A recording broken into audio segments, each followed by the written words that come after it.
Jæja, þá erum við komin til Asíu og glærurnar Asíu í tvennu lagi.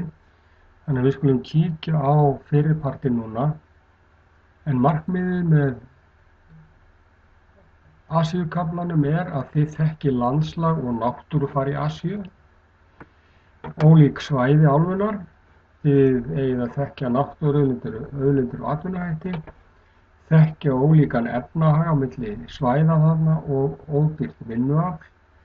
Þekkja Indlandsskag og Kína, Silkiveginn og Taj Mahal og 3 gljúfra stífluna, en þetta síðasta hérna í seinni hlutanum. En við skulum vinda okkur áfram. Asía stærsta álfan. Himalajafjöllin eru mesti fjallgarður heims. Þau eru liggja hér fyrir norðan Indland, Himalajafjöllin eru hérna, og þau hafa gríðarlega mikil áhrif á allt loftslag og náttúrufar í Asíu.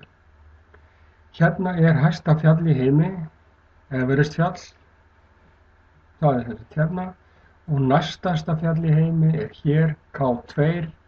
Everestfjall 8.848 metrar og K2 8.611 metrar. Og það þykir voðalega fínt sport að klífa þessi fjöll eins og við vitum. Nú má segja að stóru fljótin í Asíu sem við kíkjum á seinna, sem að renna úr Himalajafjöllunum, Gulafljótið í Kína, Yangtze-Kiang eða Yangtze-fljótið hérna, Mekong, Brahmaputra, Ganges og Indus hérna. Þetta eru að einhverju leyti lífæðar Asíu og við höfum eftir að skoða það eins betur. Nú, það margt stærst og mest í Asíu og Kaspíahaf sem hérna stærsta stöðuvatn í heimi. Þetta er landlukt, þetta kallað haf, en þetta í rauninni stöðuvatn. Baikalvatn hérna austur í Asíu dýpsta vatn í heimi og þar eru mestu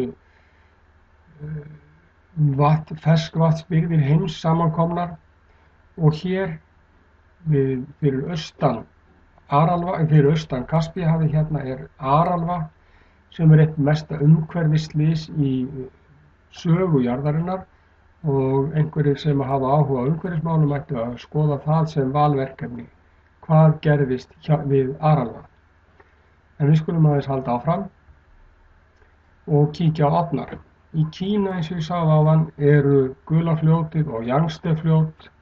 Gulafljótið hérna og Yangtze-fljót hér mikilvægustu árnar, og þær hafa í gegnum tíðina flætt yfir landið í kring og borið með sér mjög mikið af framburði úr Himalajafjöllunum sem hefur veitt áburði hérna á landin, og hér eru frjósömustu landbúnaðarsvæði í heimi, liggur við að segja, og einna þéttust byggðin hérna í öllum heiminum.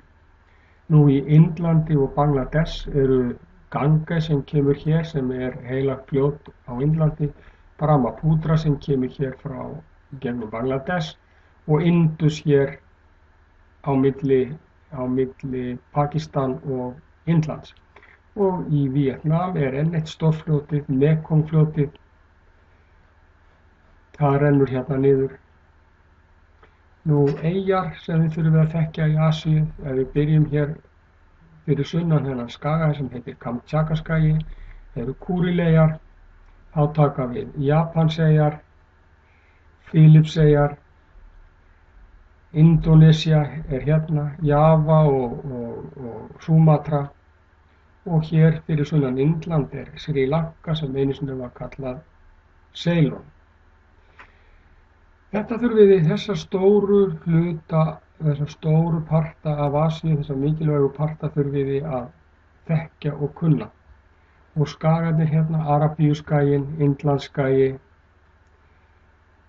og Suðaustur-Asíuskaginn hérna, það sem eru Víetnam, Laos, Tæland, Kóreuskagi hér.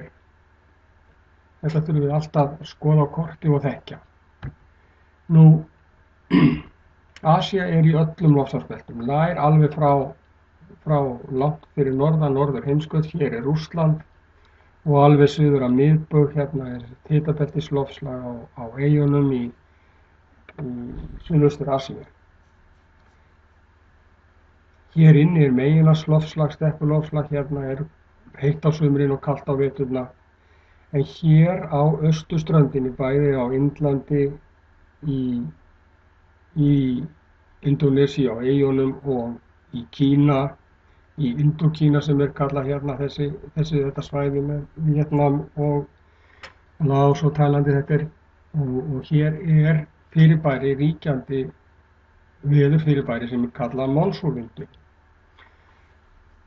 Monsúnvindurinn þannig að á sumrin að þá blæs hann af hafi inn yfir landið. Þá kemur vindurinn hérna af hafinu og inn á landið og rakur og hérna rignir þá.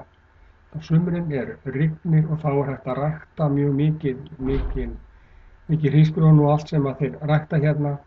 Á veturna snýst þetta við, þá fer vindurinn að blása frá landinu og út yfir sjóinn og þá þurrkatíminn. Og þetta fyrirbæri ríkir á þéttbýlustu svæðum jarðarinnar í suðaustur Asíu. Og ástæðan fyrir því að monsúnvindurinn verður til vegna þess að á sumrin þá hitnar landið miklu meira. Þá skín sólin hérna, landið hitnar, það myndar lágþrýstisvæði sem að loftið leitar upp, heita loftið leitar upp og kalda loftið á hafinu snýst við, blæs yfir landið þegar það hækkar sig upp hérna hjá Himalajafjöllunum, þá kólnar það og rignir. Á veturna snýst þetta við, þá verður sjórinn hlýrri heldur en loftið hérna og það tekur að blása frá landinu út yfir sjó og þá þurrkasvæði hérna, þá verður allt þurrt. En þetta sem sagt ríkjandi veðurfar þar sem að þéttbýlustu svæði jarðarinnar eru. Hér Asía sem sagt bæði stærst og fjölmennust heimsálfanna. Þar strjálbýlustu hlutarnir eins og Himalajafjöllin og líka þeim þéttbýlustu suðaustur Kína, Indland og Sumatra í Indónesíu. Singapúr, Japan, hlutar af Kína eru rík en í Bangladesh og Nepal mikil fátækt. Og hérna Everest fjall 848 metra hátt og hér eru hrísgrjónaakrar í fjallshlíð eins og þið sjáu. Það búið að gera hér garða allstaðar í fjallshlíðinni þar sem að vatn situr fyrir innan þar sem að hrísgrjónaplantan vex. Nú hér kort sem sýnir þéttbýlustu hluta, hvar fólk býr í Asíu. Hér búa ekki margir í Himalajafjöllunum eða Mongólíu, Kasakstan, hér uppi ekki mjög margir íbúar. Hver lítill punktur milljón. Hérna í Bombay sem að nú heitir reyndar Mumbai 10 milljónir íbúa. Þannig að þið sjáu hvernig þéttbýlið hérna með ströndinni og við vorum að tala árnar áðan hérna, Brahmaputra, Ganges, Indus og hér reyndar með ströndin á Indlandi og hér Gulafljótið og Yangtze-fljótið. Hérna þéttbýlustu svæði á jörðinni. Við sjáum hvað Japan þéttbýlt. Þetta þurfum við að kunna og skilja. Nú, eitt af því sem við þurfum að skoða líka í Asíu vinna. Við hvað vinnur fólk. Því miður það svo að vestræn ríki, vestræn fyrirtæki láta mjög gjarnan framleiða vörur fyrir sig í Asíu. Og við þekkjum fyrirtæki eins og fataframleiðendur, íþróttavörur, rafeindafyrirtæki, þeir sem búa til síma og tölvur og slíkt. Þetta mjög gjarnan framleitt í Asíu. Ef þið skoðið bara miðana á fötunum ykkar, þá stendur mjög líklega Made in China, Made in Vietnam, Made in Indonesia, Made in India á fötunum ykkar.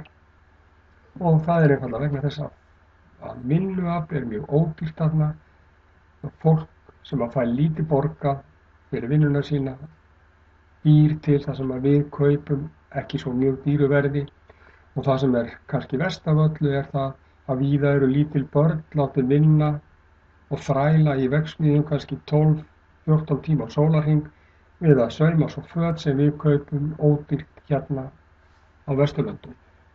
Og þetta eitt af því sem einhver ætti kannski að taka fyrir og skoða í valverkefni. Nú, náttúruauðlindir eru miklar í Asíu, 60% af olíu og gasforða heimsins í Asíu. Kol og járn að finna í Kína og Rússlandi. Suðaustur Asíu tin, báxít sem álið búið unnið úr, finnst á Indlandi og mikil fiskimiðir í Kyrrahafi.